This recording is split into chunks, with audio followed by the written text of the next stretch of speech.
오늘 봉독한 말씀 같이 교독했는데 이 말씀 중심에서 우리의 주적 마귀를 대적하라 이런 제목으로 말씀을 상고하겠습니다. 우리의 주적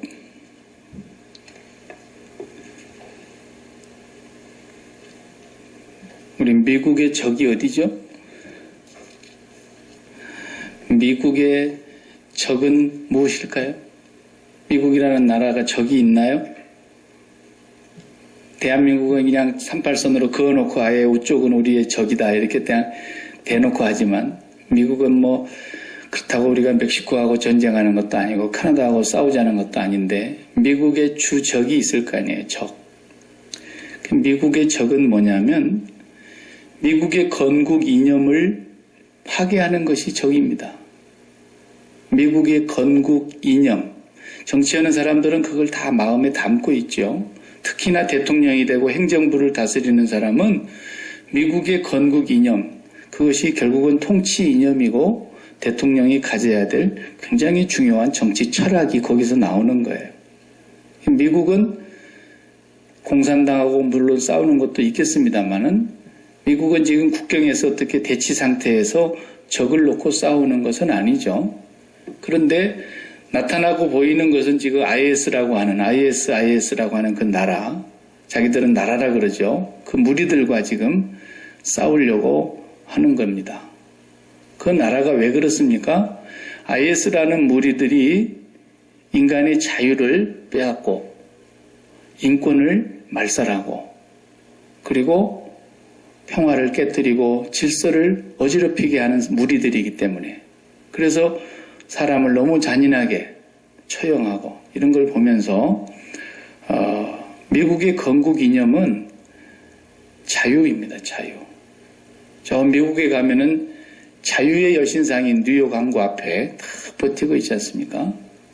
미국의 나라가 뭘 가치로 여기느냐라는 걸 상징하는 거거든요. 그게. 미국은 자유를 수호하고 자유의 가치를 굉장히 중요하게 여긴다는 거예요. 그래서 인간은 자유롭게 살 권리가 있는데 인간의 자유를 속박하는 것은 다 잘못된 것이다. 이렇게 말하는 거죠. 그래서 자유를 유린하고 있는 곳이면 미국 국내는 말할 것도 없고 국제적으로 세계 어느 나라든지 인간의 자유를 짓밟는 곳에는 우리가 경찰로서 나가겠다. 미국은 지금까지 그렇게 살아온 거거든요. 또 인권입니다. 역시 자유와 맞물려 있죠. 인권을 짓밟는 곳. 그곳은 어디든지 우리가 개입할 수 있다라는 거죠. 은밀하게 사람을 자유를 말살하고 인간의 권리를 유린해버리는 그런 곳이 있다면 그런 집단은 이 세상에 그 존재를 드러내가지고 자유민주주의를 수호하고 자유를 사랑하는 사람들의 이름으로 그걸 없애버리겠다는 거예요. 네. 그리고 또 평화입니다. 미국은 평화를 가치로 내걸고 있는 민족입니다. 그러니까 이런 것들을 파괴하는 사람들은 미국은 적으로 보는 거예요. 그게 꼭 국경을 대고 있든 안 대고 있든. 김일정은이가 핵무기를 만들어가지고 끝내 저렇게 긴장을 만들려고 하는데 그것을 못하게 그 질서를 어지럽히고 자기 스스로를 컨트롤할 줄을 모르는 이 사람은 위험인물이기 때문에 위험인물에게다가 칼을 쥐어주면 어떡하냐 이거죠. 위험인물이 핵무기를 만들어서 마음대로 할 수 있게 해놓으면 어떡하냐 이거죠.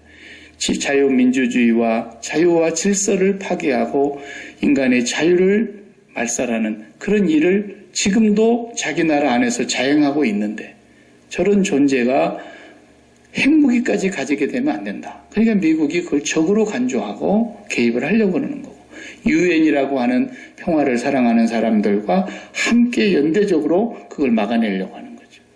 이런 것이 다 바로 적이 누군가를 분명히 아는 데 있어서 하나의 기준인 겁니다. 그래서 자기 집에 가도 어떤 집에 가면 지금도 이게 문 앞에다가 가훈 그려놨어요. 그 가훈을 해놓은 사람들 집에 보면은 다양한 가훈이 있죠. 예를 들어서 가화만사성이라 이렇게 가혼을 해놨다고 해봅시다. 그러면 최고로 그 집의 가장이 중요하게 여기는 게 뭐라는 거예요? 가정이 화목하는 것을 최고로 친다는 뜻입니다. 우리 집은 내가 살아있는 동안에 가정이 화목해야 된다. 내가 죽더라도 너희들이 나중에 가정을 이루어서 또 화목해야 된다. 그것을 가정의 최고의 가치로 여긴다는 뜻입니다. 그래서 가정의 화목을 깨뜨리는 건 전부가 다 우리 가정의 적이요. 에? 그것이 적을 기준으로, 무엇을 기준으로 적이냐 아니냐를 분별하는 거라고 말해요.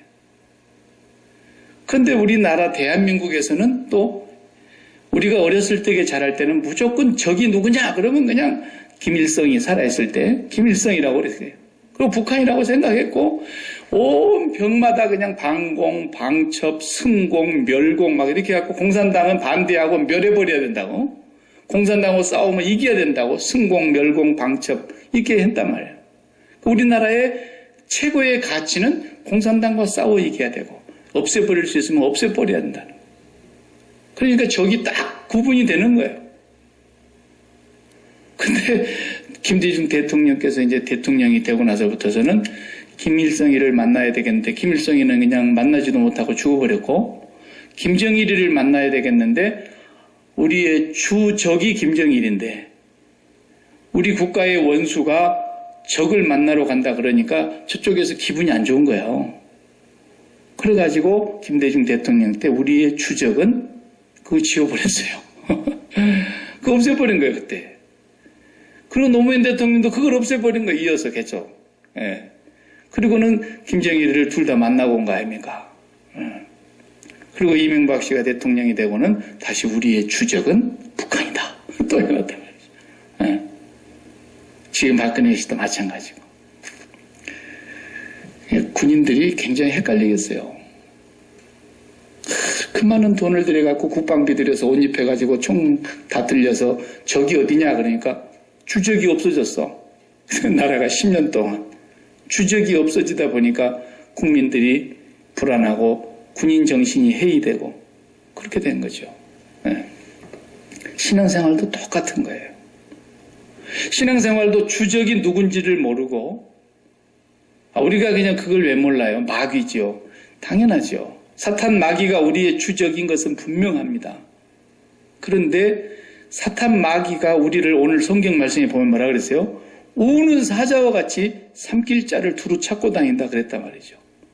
우는 사자라 그러니까 사단이 오면서 그냥 우리를 그냥 그렇게 막 무서운 사자처럼 우리에게 그렇게 나타난다는 뜻이 아니고, 한 열흘 굶은 사자가 배가 골아가지고 먹을 것을 찾아야 되겠는데 자기 먹거리 찾아다니다가 저 먼발치에서 먹을 만한 것들이 왔다 갔다 한단 말이죠. 그러면 사자가 사자다 그러고 달려가는 사자는 내가 여지껏 본 적이 없습니다.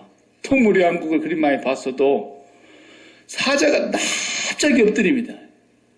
그리고는 얼마나 천천히 그러면서 그 먹잇감 앞에까지 가까이 사정거리 안에 들어가도록까지 가는가 봐요. 그래서 누구를 낚아챌 것인가를 다 분석을 하는 거예요. 무리가 모여있는 곳은 곤란하지. 새끼 쪽을 보다 새끼 쪽은 언제 어미가 붙어있지. 안 되는 거예요. 또 이렇게 가만히 봅니다. 그러다가 무리에서 이탈해갖고 혼자 있는 놈을 보는 거예요. 그리고는 그걸 공격에 시작해요. 그래가지고 가까이 가다가 사정거리 안에서 내가 지금 따라잡을 수 있을 때까지 갔다가 거기서 사자가 자기의 모습을 드러내고 사정거리 안에 있는 그놈을 반드시 움켜쥡니다. 그리고는 딱 마지막에 어디를 뭡니까? 꼭 여기를 물더라고. 네. 숨통을 꽉 물고 있습니다. 숨이 떨어질 때까지. 그러니까 사자가 마귀가 그렇게 온다는 거예요. 우리를 목구멍에 넘겨버릴 때까지도 모를 수가 있다는 거예요. 내가 사자다 그리고 오는 사자가 없듯이 마귀가 우리가 제일 많이 속는 게 뭔 줄 아세요? 교회 성도들이 제일 사탄에게 속는 것이 뭐냐면 어떤 사람이 막 멀쩡한 대낮에 머리를 풀어 헤치고 흥크러지게 해가지고 옷도 그냥 반쯤 입은 것 같기도 하고 안 입은 것 같기도 하고 그렇게 해가지고 막 이상한 고성을 지르고 들과 산으로 돌아다니고 그러면 어머 저 귀신 들렸네. 그걸 모르는 사람은 없어요. 네. 또 조금 유식한 사람은 뭐 귀신이 어딨어 전 정신병이야 이런 사람도 있고요. 네. 그 유식한 건지 부식한 건지 참 모르겠지만 그런다고요. 그리고 성경에도 보세요. 주님 불쌍히 여겨주십시오. 우리 아들이 귀신 들려서 흉악한 귀신에 들렸습니다. 내 딸이 흉악한 귀신에 들렸습니다. 우리 아들이 물에도 넘어지고 불에도 자빠지고 그럽니다. 그러면서 그 이상한 행동과 정상적이지 않는 행위를 하는 그것을 보면서 귀신 들렸구나. 이렇게 사람들이 생각을 하기 쉬운데 그것은 마귀가 오는 방법 중에 아주 0.1%도 안 돼요. 우리 중에 그런 사람이 몇 명이나 되겠습니까? 여기도 한 명도 없잖아요. 마귀가 그렇게 오게 되면은 그걸 모르는 사람이 누가 있겠냐고요. 그리고 나머지 그냥 저같이 넥타이 메고 그냥 머리 기름 바르고 이쁘게 화장해가지고 좋은 옷 입고 그냥 멀쩡하게 다니는 사람은 마귀에 걸려있지 않는 것처럼 다들 생각하는 거. 이게 제일 큰 문제인 거예요, 지금. 멀쩡하게 이성적으로, 객관적으로, 상식적으로, 또 지식적으로 멋지게 생겨져 있어가지고 그냥 정상적으로 삶을 영위해 가고 있는 사람들은 그러면 마귀하고 아무 상관이 없는 거냐? 99%가 다 거기에 마귀에게 걸려 있어요. 사실은. 이상한 행동하고 자기 정신이 아닌 사람처럼 막 귀신에게 사로잡혀가지고 그렇게 좀 심한 상태를 제외하고는요. 나머지 99%가 정상적으로 살아가는 이성을 갖고 있는 사람들의 행위 아닙니까? 그런데 그 속에 마귀가 우는 사자와 같이 사람들을 삼키고 있다는 거예요. 그 사람들이 그건 모르는 거예요. 그걸. 오늘 본문에서 지금 베드로 사도가 말씀하고 있는 대상이 누굽니까? 저 세상 밖에 있는 사람들이 아니잖아요. 저 세상 밖에 있는 사람은 이미 100% 마귀의 목구멍으로 넘어간 사람들이고 그렇잖아요. 마귀에게 이미 다 잡혀있죠. 저 사람들이. 자기들은 그걸 인정하지 않고 모를지라도 우리가 볼 때는 영적으로 그게 분명하거든요. 그런데 베드로는 지금 그 사람들 보고 하는 얘기가 아니라 교회 안에 있는 성도들에게 말씀하고 있지 않습니까? 오늘 교회 안에 있는 성도들이 귀신 들린 이상한 행동을 하지 않는다고 해서 귀신이 안 들려 있다고 말할 수 없다는 거예요. 사탄이 그렇게 우는 사자와 같이 온다 그러니까 우리는 그것을 어떤 외적인 것으로 생각하기 쉬운데 그렇지 않습니다. 그 말은 사단이 자기의 밥으로 만들기 위해서 삼킬 자를 사자보다도 더 교활하게, 더 은밀하게, 더 강력하게 그리고 사정거리 안에 들어오면 확실하게 자기 밥을 만들어버리는 마귀가. 성도를 말이죠. 글쎄 성도라 그래야 될지는 모르겠는데 교인을 이게 얼마나 무서운 얘기인가 하는 거예요.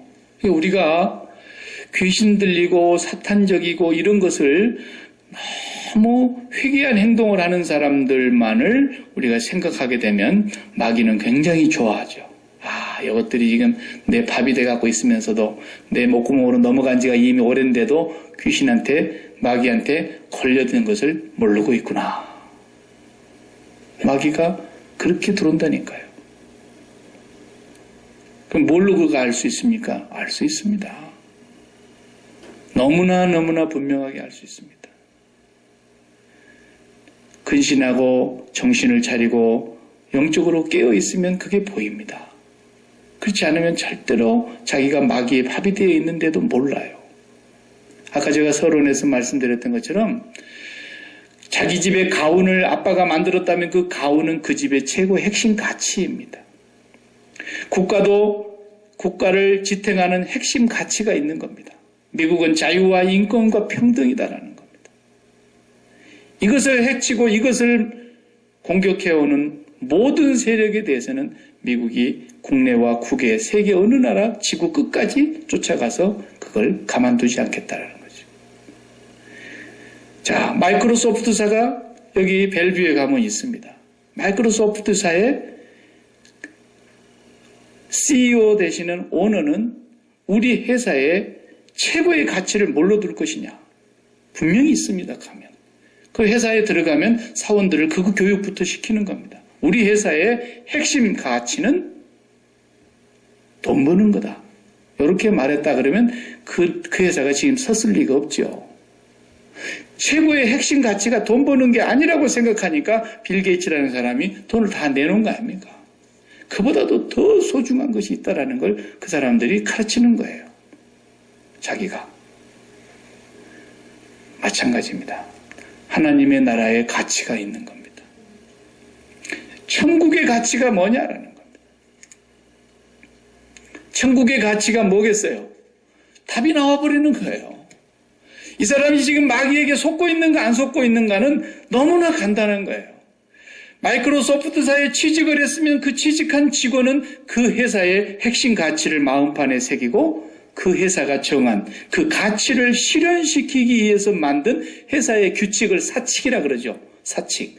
학교에는 교칙이 있고 그 사칙을 준수하면서 가는 거예요. 그렇습니다. 하나님의 나라의 핵심 가치가 있고 그 핵심 가치를 이루기 위해서 우리가 하나님께서 우리에게 주신 그 말씀을 우리는 따라가는 것입니다. 그래 하나님 나라가 건설될 거 아닙니까? 하나님 나라의 핵심 가치가 뭘까요? 땅에서 성공하는 거? 하나님의 나라의 최고 가치가 그런 거겠어요?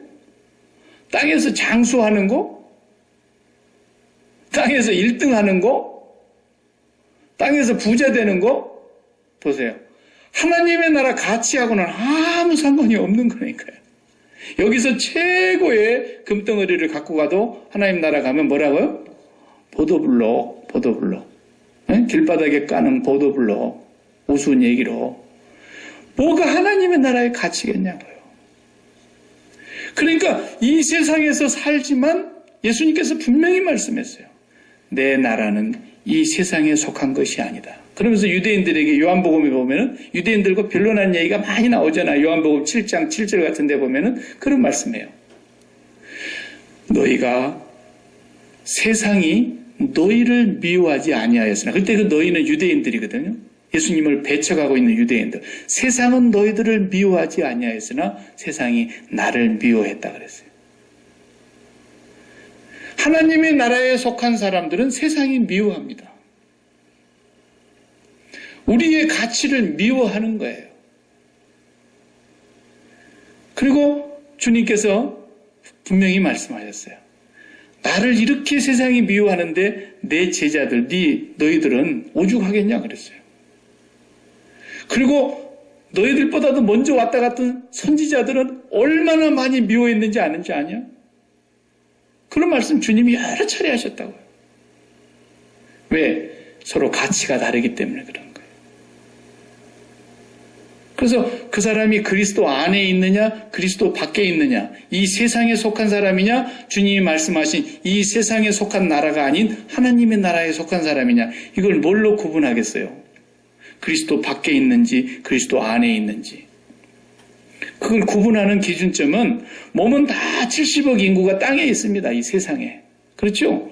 이 땅을 밟고 있어요. 70억 인구가 다. 그런데 마음이 그리스도에게 있는 사람은, 마음이 하나님께 있는 사람은 그리스도 안에 있는 사람입니다. 마음과 몸까지 같이 세상에 속해 있는 사람은 분명히 세상 사람입니다.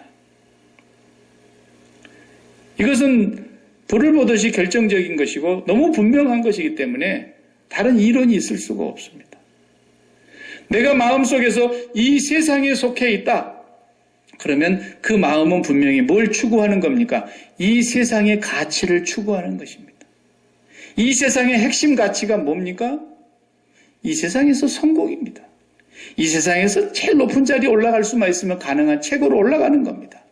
이 세상에서 많이 가지는 것입니다. 이 세상에서 성공하는 것입니다. 이 세상에서 건강하게 장수하는 것입니다. 이런 모든 것들이 세상 사람들이 추구하는 가치이기 때문에 그것을 만들어주는 것이 불티나게 돈이 잘 벌리는 겁니다. 그런 사업을 하면 반드시 성공을 하게 되어 있고 그런 쪽으로 계속해서 세상은 개발되어 가고 있는 거 아니겠습니까? 그러나 그리스도를 가장 가까이서 가장 오랫도록 열정적으로 따라갔던 사람을 한 사람 뽑으라 그러면 이견이 없이 사도 바울입니다. 그럼 사도 바울을 놓고 한번 봐봅시다. 사도 바울이 그 사람이 뭘 최고의 가치로 여기고 살아갔는가? 여러분 그걸 한번 가만히 봐봐요. 사도 바울은 뭐가 가치였을까? 오래 사는 거? 그건 아니었어요. 왜? 살든지 죽든지 내 몸에서 그리스도만 존귀케 됐으면 좋겠다. 나는 지금이라도 죽어서 주님께로 몸을 떠나서 갔으면 좋겠다고 매일 입에 달고 살았던 사람입니다. 사도 바울 건강하지를 못했습니다. 주님 앞에 기도했지만 병도 고쳐주시지 않는 병 하나가 그를 죽는 날까지 따라다녔습니다. 그러는데도 자기는 그 병을 가지고 있으면서 뭐라고 말했습니까? 나의 약한 것을 자랑하리라 그랬습니다. 그리고 나의 곤란을 기뻐하겠고 내가 박해받는 것과 핍박받는 것을 기뻐하노니 그랬습니다. 자, 박해받고 핍박받고 곤란을 당하는 사람들이 세상에서 추구하는 가치가 뭐겠습니까? 반대로 얘기해 봅시다. 세상에서 가치를 추구하는, 세상 속에 있는 가치를 추구하는 사람들이 비전을 갖는다고 하는 말을 그렇게 많이 하는데 저는 절대로 그 비전을 쓰지 말라는 이유가 바로 여기에 있는 것입니다.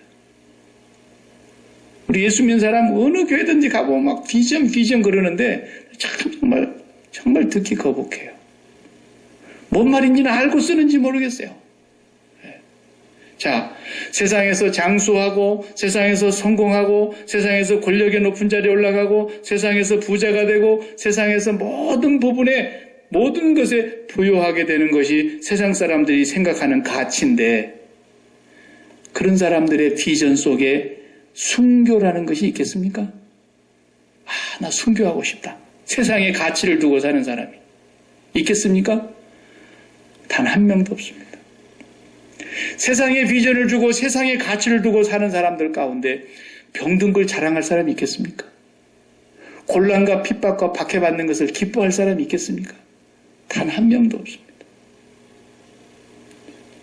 그런데 사도 바울은 뭐라고 말합니까? 나의 간절한 기대와 소원이 있는데 나의 간절한 기대와 소망 빌립보서 1장 21절에 나의 간절한 기대와 소망은 아무 일이든지 부끄럽지 아니하고 전과 같이 이제도 온전하여 내가 살든지 죽든지 내 몸에서 그리스도만 존귀케 되게 하려 하나니 이는 내게 사는 자가 그리스도니 죽는 것도 유익함이라.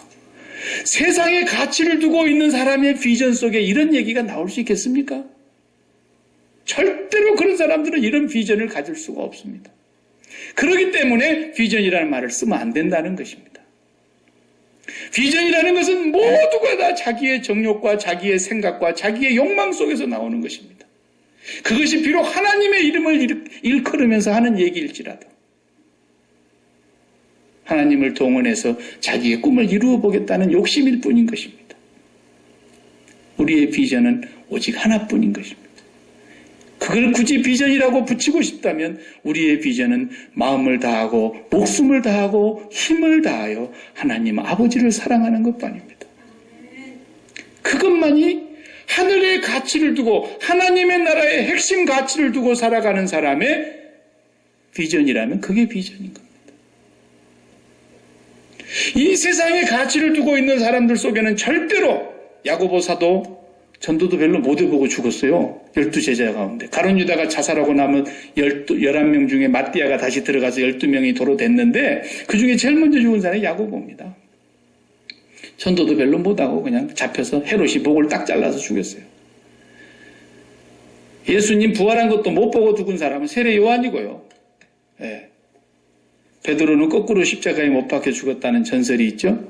사도 바울은 참수당해서 목이 뚝 떨어져서 목이 저리 퉁퉁퉁 이렇게 3번 튀었다는 얘기가 있어요. 그래서 그 자리에서 샘이 솟아났다 그래가지고 성지순례 갔다 온 사람들은 사도 바울 목 떨어진 곳에서 물도 먹고 왔다 이런 얘기합니다. 예.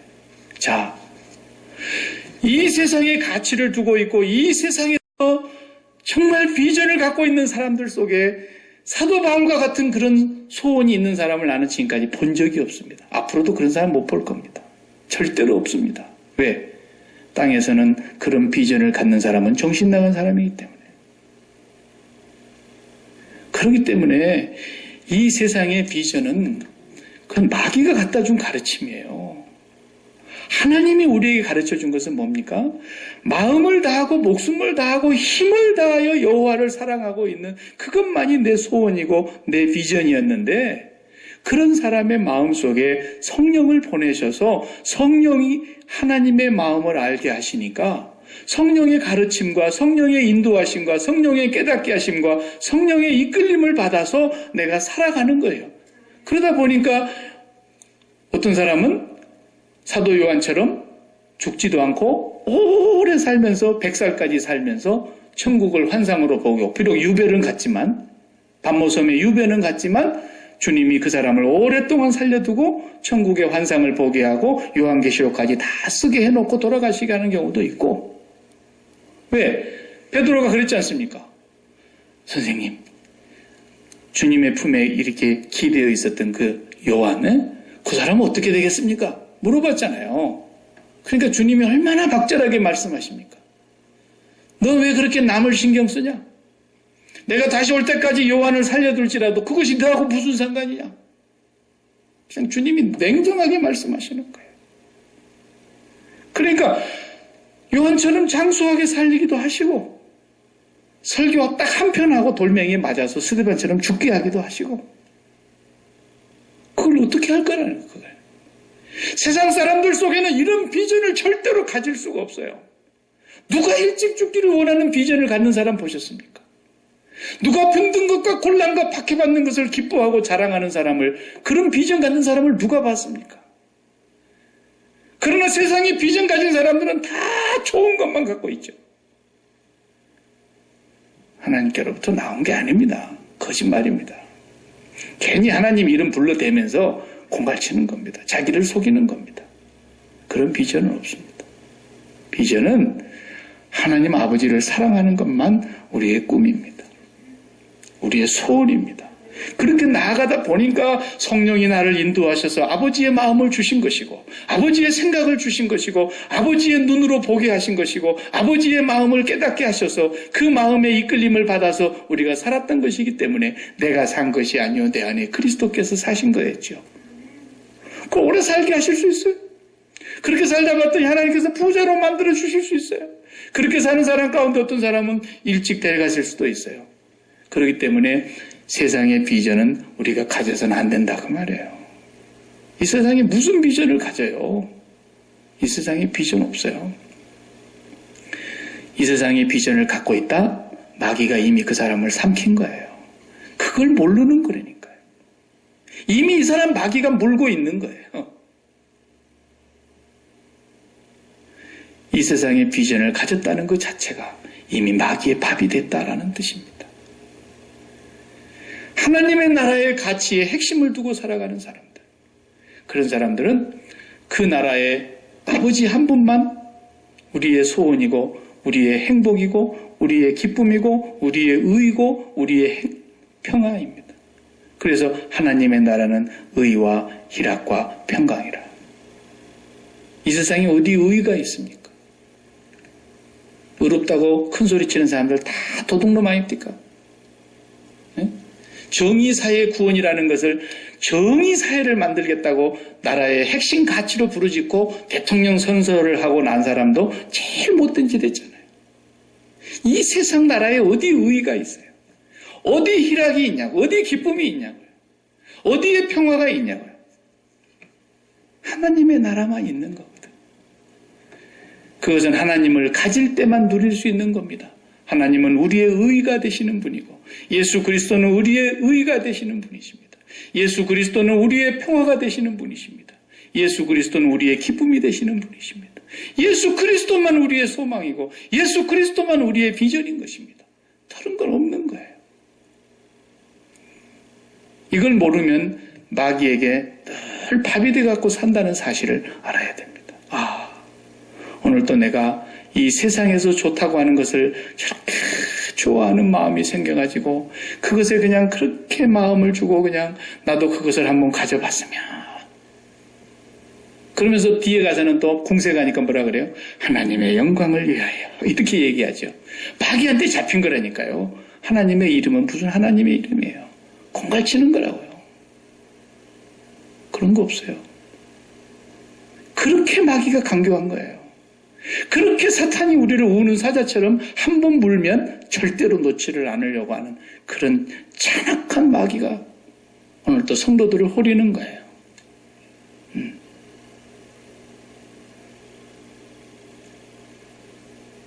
나는 우리 젊은이들에게 꿈을 가져라. Boys be ambitious. 스피노자가 얘기했다나 어쨌거나 그런 소리 한마디 들으면 그게 굉장한 말인 것처럼 그런데 마귀가 준 말입니다. 마귀가 준 말이에요. 우리의 청소년들, 우리의 자녀들, 우리의 젊은이들이 뭘 꿈을 가져야 한다고요? 내가 하나님을 사랑해야 된다. 하나님 한 분을 네 전심을 다해서 사랑해야 된다. 네 생을 걸고 예수 그리스도를 붙들고 하나님을 사랑해야 된다. 거기에 네가 성공하고 그 하나님 대학에만 네가 입학하면 네 인생은 하나님이 이끌어 가실 것이다. 그런데 하나님이 이끌어 간다 그러니까 또 이상한 생각을 하는 거예요. 또 높아지는 거, 또 성공하는 거, 또 잘 되는 거 이렇게 생각한다니까 꼭. 이게 마귀한테 붙들려 있어서 그래요. 이 사상 자체가. 그런 게 아니라고요.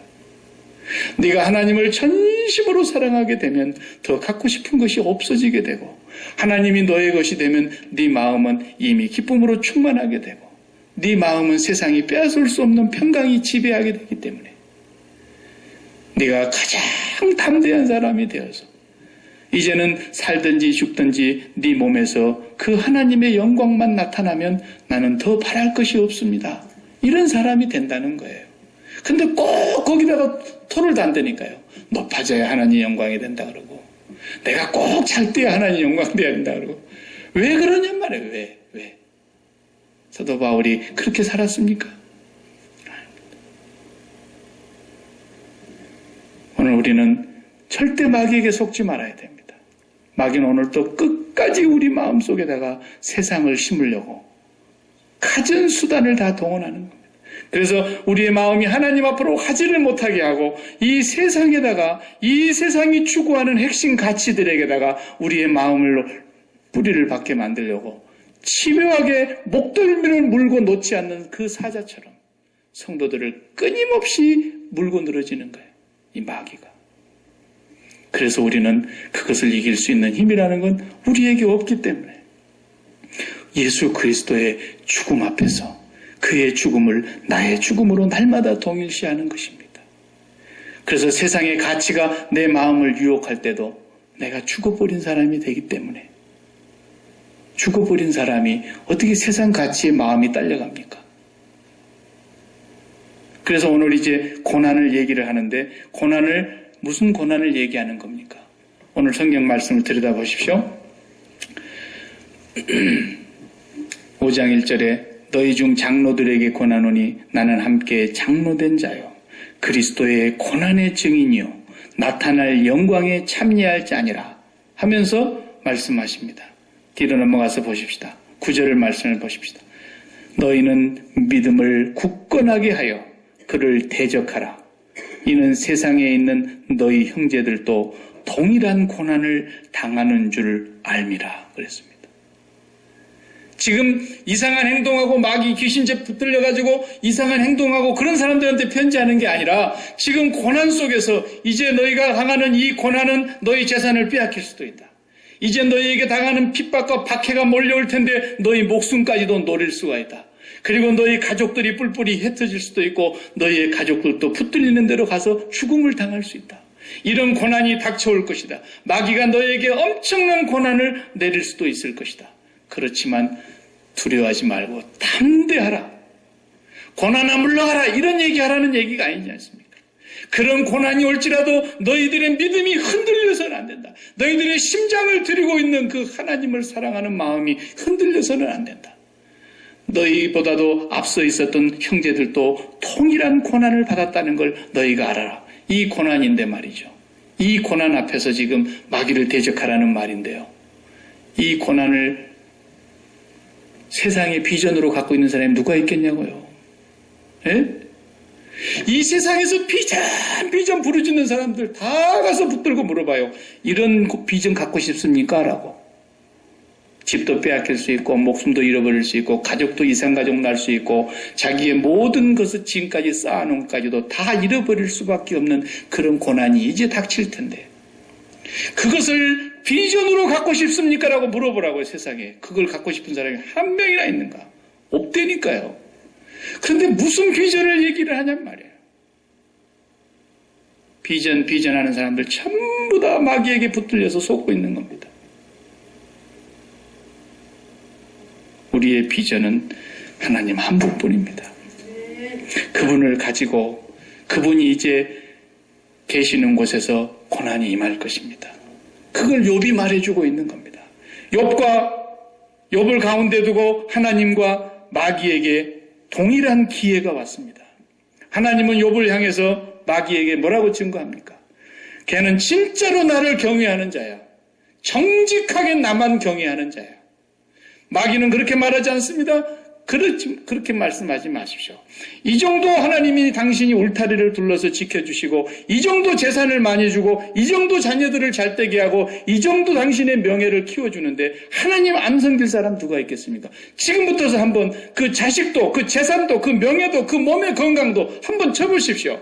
반드시 당신을 저주할 것입니다. 그래서 하나님에게도 기회요 마귀에게도 기회입니다. 자, 그리고 이제 한번 해보라 그랬습니다. 그런데 마귀가 욥을 가서 칩니다. 첫째 재산을 다 쳤습니다. 그리고 자식들을 쳤습니다. 그리고 욥의 몸을 쳤습니다. 몸에 질병이 내려왔습니다. 그 아내는 하나님을 저주하고 떠났습니다. 그러나 욥은 그 상황에서도 주신 자도 여호와시요 취하신 이도 여호와이시니 여호와의 이름이 찬양을 받으실지니이다. 그걸 우리에게 지금 말하고 있는 거 아닙니까? 그렇다면 세상에 비전을 갖는 사람들에게 가서 물어보세요. 교회 안에서 비전하는 사람들도 다 붙들어 놓고 얘기해 보세요. 당신이 욥과 같이 재산을 다 잃어버리는 것을, 당신이 자식을 잃어버리는 것을, 당신이 몸의 건강을 잃어버리는 것을, 그리고 당신이 지금까지 동방에서 제일 가는 사람이라는 그 명예가 땅바닥에 곤두발질 쳐지는 것을 당신의 비전으로 삼고 있는 사람이 있느냐고. 한 명도 없습니다. 다 높아지려고 하고 있지. 다 잘 되려고 하고 있지. 다 건강하고 장수하려고 하고 있지. 아무도 그런 것을 자랑하거나 기뻐할 사람 아무도 없지 않습니까? 맞다. 없어요. 그러나 하나님은 그렇게 하실 수 있다는 것입니다. 하나님 한 분만을 사랑하지 아니하면 그래서 이런 고난이 올 때 마귀가 승리하는 것입니다. 마귀가 이기는 것입니다. 그런 고통이 왔을 때 너희 형제들도 동일한 고난을 당하는 줄 알고 그러나 마지막 절에 또 11절에 뭐라 그러십니까? 10절에 모든 은혜의 하나님 곧 그리스도 안에서 너희를 부르사 자기의 영원한 영광에 들어가게 하시니가 잠깐이라는 거예요. 잠깐 고난을 당한 너희를 친히 온전하게 하시며 굳건하게 하시며 강하게 하시며 털을 견고하게 하시리라. 그랬어요. 보십시오. 고난이 와도 우리의 믿음을 굳건하게 해주실 그분. 주님이 말씀하십니다. 영원한 영광과 잠깐의 고난이라는 것입니다. 하나님을 정말 사랑하는 사람은 그렇기 때문에 이 세상의 핵심 가치에서 비전이 있을 수 없다는 것을 분명하게 하는 사람들입니다. 그래서 우리는 예수 그리스도께서 구원한 사람이라면 예수 그리스도의 피로 속죄함을 받은 사람이라고 한다면 그리스도와 함께 죽은 사람인 것입니다. 이 세상의 핵심 가치들에 대해서. 그래서 내 머릿속에서 이 세상의 가치가 생각이 난다. 그러면 가시관을 콕 둘러 씌우신 예수님을 생각하시고 내 심장이 세상을 사랑하는 마음이 생기거들랑 창에 허리에 창을 맞으신 예수님을 생각하시고 내가 내 인생을 일구어 보겠다고 몸부림치는 그 사람은 예수님이 십자가의 양손과 양발에 못이 박혀서 꼼짝을 못하고 붙어 계시는 그 십자가에 죽으신 예수 그리스도와 같이 우리도 이 세상 가치에 대해서는 죽은 사람이라는 것을 주님이 말씀하신 겁니다. 그걸 믿습니까, 여러분? 그걸 확실히 믿는 사람이 예수 믿는 사람인 거예요. 네. 이제 어떤 세상에 이상한 거 그런 비전 얘기하면 기뚱으로 들으세요. 신경도 쓰지 마시고. 네. 지도 알지도 못하는 또 좀 헛소리하고 있다. 그러면 맞는 거예요. 절대로 우리에게는 그런 비전을 하나님이 주신 적이 없습니다. 하나님은 오직 나를 가지라. 나를 기뻐하라. 나를 가까이 하라. 나를 사랑하라. 하나님은 오직 당신을 우리의 비전으로 주신 것입니다. 기도하십시다.